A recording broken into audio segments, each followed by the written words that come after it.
Today on Rappler, China establishes a city over the Spratlys, Paracel, and Macclesfield Bank to shore up its claim over the islands. Jordan's foreign ministry confirms journalist Bakr Atiani has been kidnapped by the Abu Sayyaf.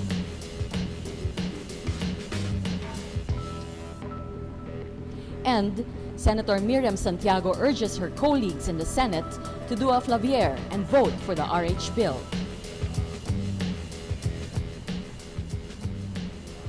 Hello, I'm Chai Hofilenia, sitting in for Maria Ressa. Welcome to Rappler, your social news network. China is firming up its claim over South China Sea islands. On Thursday, China established Sancha, a city that administers the three disputed island groups of Nansha or Spratly Islands, Xisha or Paracel Islands, and Zongsha or Macclesfield Bank. The new city also covers the surrounding waters around the three island groups. The Philippines claims portions of the Spratly Islands, while Macclesfield Bank includes Scarborough Shoal, the site of a 2-month standoff between the Philippines and China. Deputy Presidential Spokesperson Abigail Valtes says the Philippines has a presence in the Spratlys too, located under Palawan, known as Kalayaan. A spokesman for the Jordanian Foreign Ministry says Jordanian journalist Bakr Atiani has been kidnapped. The Jordan Times quotes a spokesman as saying, "We are following up the case in order to secure his safe release." DILG Secretary Jesse Robredo earlier said, Atiani is with the Abu Sayyaf but is not threatened. He wants the Jordanian journalist deported. Sulu Governor Sakurtan supports Robredo's recommendation. An Indonesian court sentences bomb maker Umar Patek to 20 years in jail for his role in the 2002 Bali bombings, the nation's deadliest terror attack. 45-year-old Patek was found guilty Thursday of 6 charges for the twin suicide bombings on a Bali nightclub and bar that killed 202 people, including 88 Australians.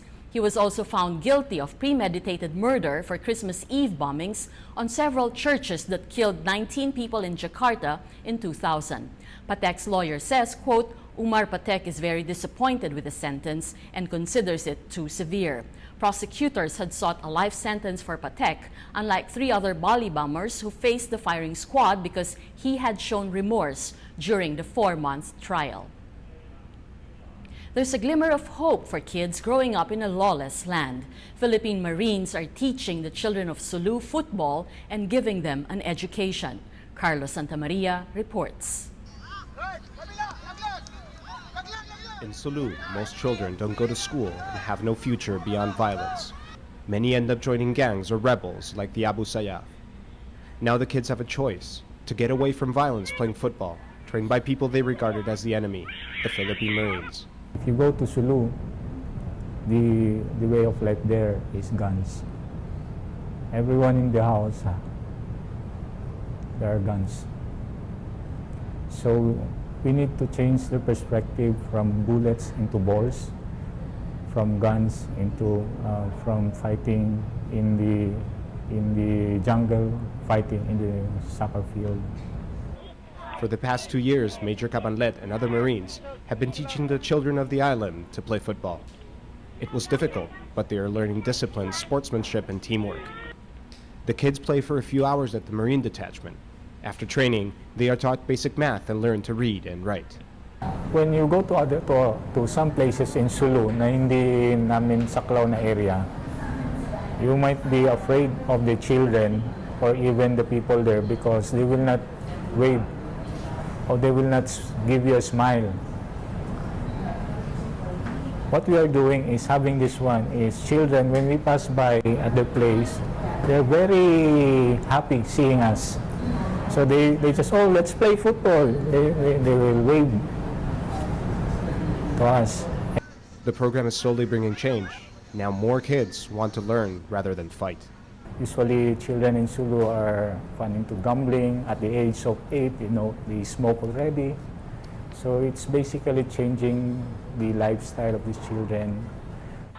After organizing 2 tournaments of the Football for Peace on the island, the Marines are able to raise enough funds to take the best players to visit Manila. And when they arrived in Manila, so they saw these big buildings, And especially they were open to they were able to see a good movie house, a museum, the Manila Zoo, and even the people that surrounds them. It's very different from their place. Football is a good first step, but the long-term goal is for the kids to get the education that is not available in Sulu. The Marines believe winning the peace is more important than winning the war, and hope that someday the island will produce a member of the Philippine Ascos. Carlos Santamaria, Rappler, Manila.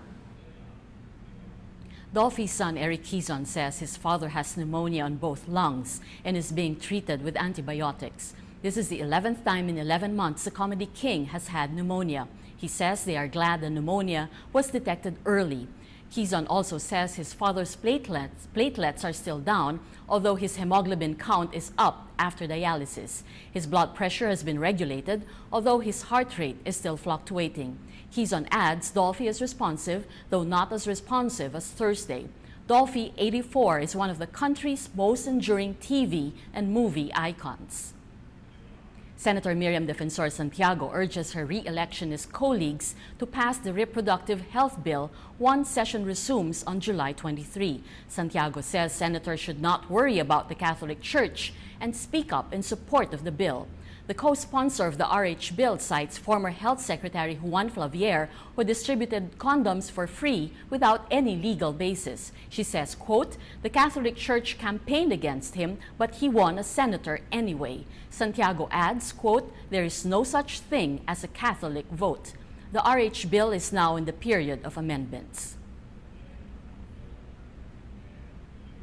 Former Senator and human rights lawyer Renessa Gisag says Associate Justice Antonio Carpio, the most senior justice in the Supreme Court, must wait 2 more years to become Chief Justice because of the controversial past of the law firm he founded, Villaraza Cruz, Marcelo and Ang Angco, known as the firm in legal circles. In an interview on Rappler's Talk Thursday, Sagisag says he salutes Carpio for his key decisions in the Supreme Court, but is not keen on having him appointed Chief Justice at this time. Sagisag is referring to the firm's former ties with ex-President Gloria Arroyo, who was once its most prominent client before a falling out. Dahil ako talagang mula nitong umargue kami sa Korte Suprema doon sa People's Initiative, talagang pinahanga kami ni Tony Carpio doon. So, the last few years, talagang saludo ko kay Tony Carpio. Pero may kasaysayan siya at saka yun the firm. Kaya ako din, merong reservation kung siya dapat ma-appoint now. Kung may mga kasalanan naman the firm nung araw, ito siguro ang penance, magtiis pa ng another 2 years. Dahil yun nga, nasingitan siya ni Corona for very unclear reasons in 2010. So what's another 2 years? Ando naman siya hanggang 2019 when he can really make a mark by continuing his excellent moves. Kaya pag si Tony Carp, hindi matitigil siguro yung mga iringan. Kaya I would like for him to consider, wow, kasi pag sinabi ni Tony Carpio today or tomorrow, I'm declining, abay, papatayo na ako ng monumento. Associate Justice Bienvenido Reyes turns down his nomination for Chief Justice. He is the 3rd Supreme Court magistrate to do so. In a letter to the Judicial Bar Council, Reyes says, quote, "Being one of the most junior members of the court, I defer to the more senior colleagues." Executive Secretary Paquito Ochoa Jr. is also nominated, but latest reports say he has declined. Others who declined their nomination Thursday and Friday are Justices Jose Mendoza and Mariano del Castillo. Let's now look at Rappler's Wrap for today, a list of the 10 most important events around the world you shouldn't miss. At number 2, Moody's downgrades the credit ratings of 15 of the world's largest financial institutions, casting doubt on their financial health. Goldman Sachs, Barclays, Citigroup, HSBC, and Deutsche Bank saw their ratings slashed, spelling potentially higher borrowing costs.